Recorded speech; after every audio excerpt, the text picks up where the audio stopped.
글로원 파트너스 이성웅 이사님 연결합니다. 이사님 안녕하십니까? 네, 안녕하세요. 네, 반갑습니다. 월요일장 개장을 좀 앞두고 있습니다만 변동성이 커지고 있어서 많은 분들이 좀 골머리를 앓고 있습니다. 이럴 때 좀 대안으로 접근할 만한 부분이 있다면 좀 해결책을 주시면 좋을 것 같은데요. 최근 시장 어떻게 보시나요? 네, 시장 흐름이 지수로 변동성이 커져 있는 상황이기도 하고 각종 변수, 예를 들면은 우리나라 시장에 큰 영향을 미치는 원달러 환율 흐름, 그리고 이 환율과 연계된 외국인 수급 흐름 자체가 시장에 대해서 좋지 않은 영향이 나타나고 있다 보니 이 시장의 변동성이 커져 있는 상황이고요. 멀게는 미국 증시 흐름을 봤을 때도 지금 시장이 안정화되고 있지 않은 상황이다 보니까 시장의 접근에 대해서 좀 보수적인 톤을 유지하면서 하실 필요가 있겠습니다. 여기에서 주목하고 살펴봐야 될 점은 첫 번째로는 1분기 실적 추이, 이 실적 발표가 이어지고 있는 상황에서 실적이 잘 나오는 종목들에 대한 체크가 필요하겠고요. 1분기 실적이 좋다고 해서 지금 종목들 흐름 보면은 실적이 나오고 그 매도가 나오는 경향을 저희가 볼 수가 있거든요. 그렇다 보니 그 1분기 실적만 좋다고 해서 단순히 숫자만 보고 매수하는 것도 아닌 구간이라고 말씀드리겠습니다.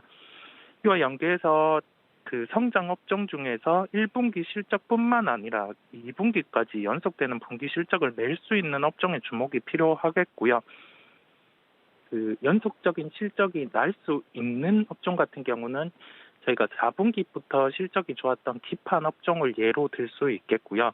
1분기 실적 같은 경우 비수기였지만은 2분기에 좋은 실적이 나타날 수 있는 엔터 업종, 그다음에 그 2차 전지 소재와 관련해서는 이게 가격 상승, 즉 원자재의 가격 상승을 제품 가격에 빠르게 전가할 수 있기 때문에 주목해야 할 업종이라고 보입니다.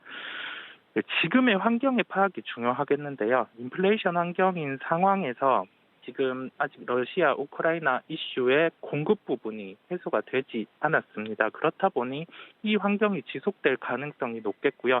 이 부분에서 다만 지금 테마주 성격을 가진 종목들, 사료주 같은 경우는 바닥에서 많게는 10배도 오른 종목들이 있는데 이러한 종목을 매수하라는 게 아니라 저희가 주요하게 원자재에서 상승이 나타나고 있는 그 원유라든지 그다음에 천연가스와 관련된 종목들을 추릴 필요가 있겠고, 이러한 종목들이 테마 성격을 가진 종목을 접근하는 게 아니라 지금은 실적과 연결돼서 상승할 수 있는 종목의 파악이 중요하겠습니다. 이 금리 인상기 같은 경우 시장과 함께해서 불확실성을 못 겪어봤다 보니까 시장의 변동성이 커지는 구간이고요. 이럴 때일수록 종목 같은 경우를 시장의 성격, 즉 첫 번째로 언급드린 실적이 연속돼서 좋아질 수 있는 종목, 두 번째로는 이 인플레이션 환경에서 그 가격의 상승이 원재료에서 제품 쪽으로 나타나는 종목을 집중해서 살펴보는 게 필요하다고 보입니다. 네, 이런 상황일수록 오히려 정말 실적에 집중하는 것이 좋겠다 이야기를 해드렸는데 혹시 보고 계시는 특징적인 종목이 있다면 어떤 종목일까요?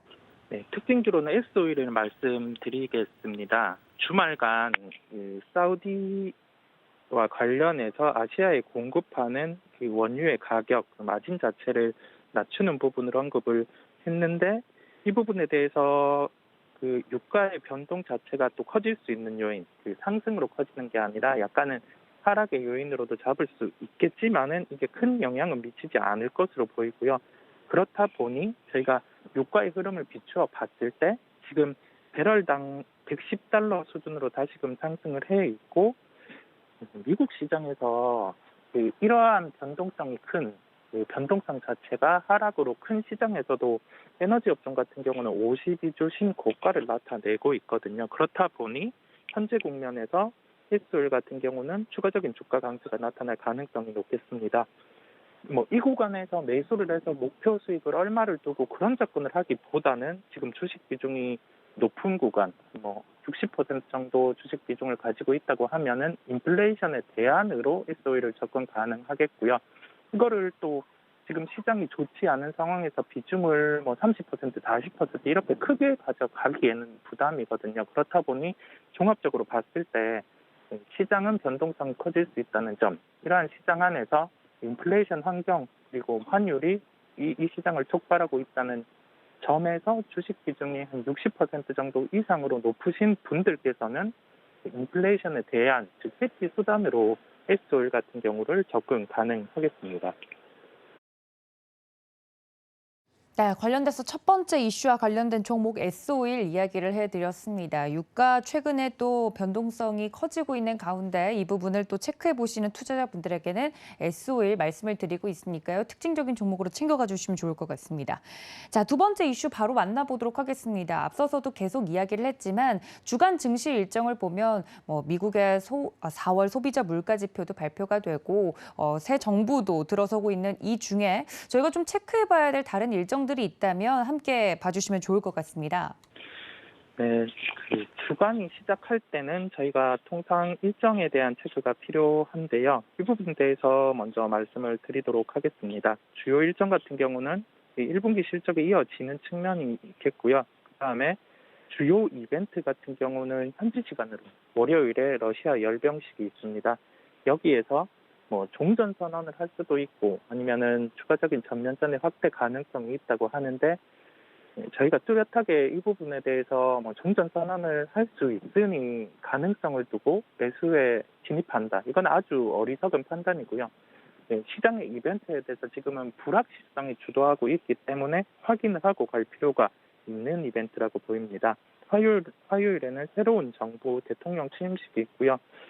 여기에서 이제 주요 정책들에 대해서 다시 한번 언급을 할 수 있기 때문에 각각 월요일, 화요일 글로벌적인 요소, 그다음에 우리나라적인 요소에 대한 큰 이벤트를 체크를 해 갈 필요가 있겠습니다.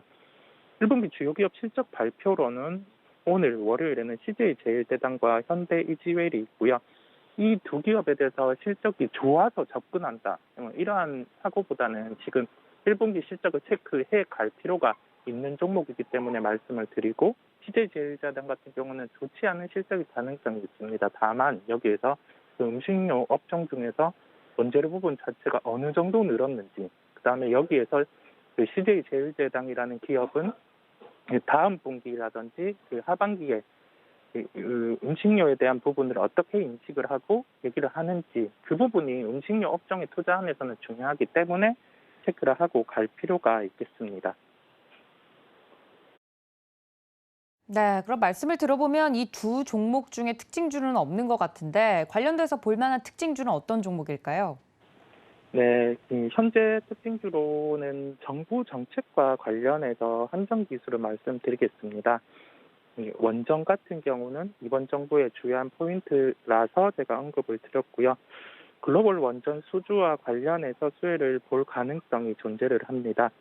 이게 현재 우리나라 대형 원전 같은 경우를 수출한다는 그 부분에 대해서 언급을 드리기보다는 차세대 원전인 스마트 원전 부분 같은 경우에 수주가 이루어진다고 하면 한국전력 그룹사를 통해서 이 수주가 이루어질 가능성이 매우 높고 그렇다 보니 현정기술 같은 경우가 시장에서 주목이 되고 있는 구간입니다.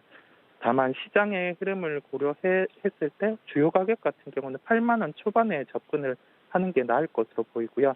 약간 보수적으로 가격 말씀을 드린 이유는 최근에 그 글로벌 원전의 수주와 관련해서 상승이 이루어졌다는 점을 말씀드릴 수 있겠습니다. 네, 특징적인 종목으로 한전기술 이야기를 해드렸습니다. 관련돼서 가격 전략까지 함께 봐주셨으니까 이 점까지 여러분들 참고해 주시면 좋을 것 같고요. 이사님, 그렇다면 오늘장 전략은 저희 어떻게 짜보는 게 좋을까요? 지난주는 굉장히 보수적으로 접근을 했는데요. 네, 시장에 대해서 지수가 많이 하락했으니까 저가 매수가 유효하다. 이런 말은 지금 절대 통하지 않는 장이라고 말씀을 드릴 수 있겠습니다.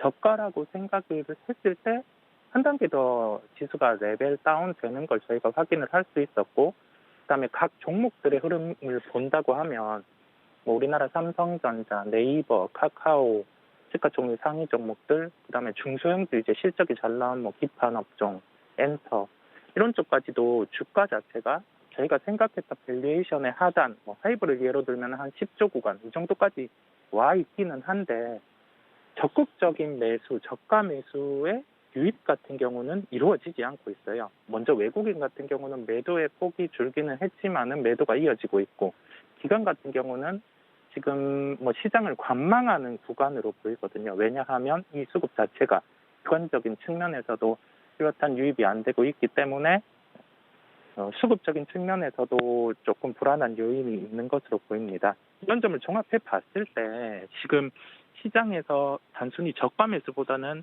보수적인 관점을 유지를 하고 가고요. 주식 비중은 한 50% 이하 유지를 해야 된다고 말씀을 드립니다. 왜냐하면 이러한 시장의 하락이 계속될 것 같고 공포가 오겠지만은 반드시 시장은 반등을 하게 되고 저희가 생각지 못한 요소로 뭐 러시아 우크라이나 이슈가 해결된다든지 아니면은 뭐 지금의 긴축 상황에서 다시금 어떠한 트리거의 발생으로 이 긴축 자체가 조금 톤 자체가 좀 줄어들 수 있다든지 그러한 점에서는 시장이 빠르게 반등을 할 수도 있거든요. 그렇다 보니 저희는 현재 구간에서는 보수적으로 대응하되 새로운 트리거가 발생을 하면은 제가 언급을 드릴 테니 그 점을 유념해 두고 이번 주는 보수적으로 한 주 보시는 게 낫다는 결론이겠습니다.